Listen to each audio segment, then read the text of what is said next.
At the most basic level, Bing ads work like Google AdWords. So, if you're familiar with the concept of PPC in general, you can probably fast forward some of this video. Still here? Then let's quickly recap. Essentially, PPC ads are pay-per-click ads. That means you'll literally be paying per click, paying for each person who clicks on one of your adverts.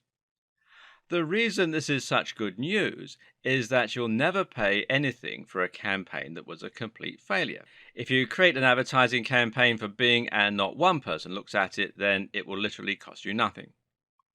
It also means you can precisely calculate the cost of each visitor to your site. Now, this is important because you can use that information to calculate how much each customer is worth and thereby start making very accurate projections about your earnings and identifying the best ways to spend your money. So, the next logical question is how much you're going to spend on each click. And the good news is that you get to choose this. You get to choose your maximum spend and you also get to choose your budget for the day. First, you define your CPC or cost per click, which is going to be the maximum amount of money that you're willing to spend for each new visitor.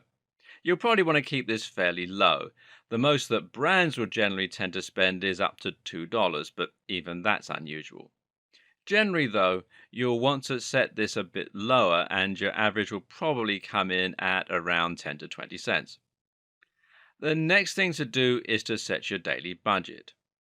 Once the accumulated clicks you've received reach this amount, they'll stop and you won't spend any more money. So, in theory, if you set your CPC to 20 cents and you set your daily spend to $20, that should mean you get 100 visits to your site for that amount. But things get a little more complicated, seeing as you don't tend to spend the full amount of your CPC. That's because there's a bidding system that takes place, which means you'll often spend a lot less. Now, the way this works is quite simple. If there are two or more adverts both competing for the same space on Bing, then they will enter into a bidding war. The ad with the highest CPC will be the one that wins and gets shown, but the owner of that ad will only be charged the minimum amount that it needed to win.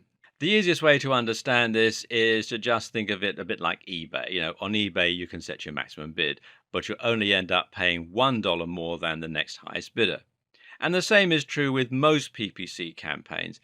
And that's why you'll end up spending 33.5% less on Bing versus Google, because the lower amount of competition means that your CPC won't be as likely to get driven up.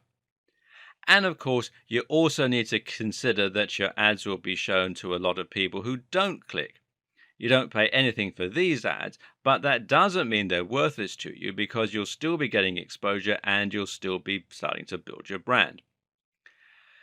The other thing that most PPC ad networks have in common is the ability to target a specific demographic. And this means that you can identify who your buyer persona is and profile your ideal customer from there. Then you can target that person specifically with your adverts.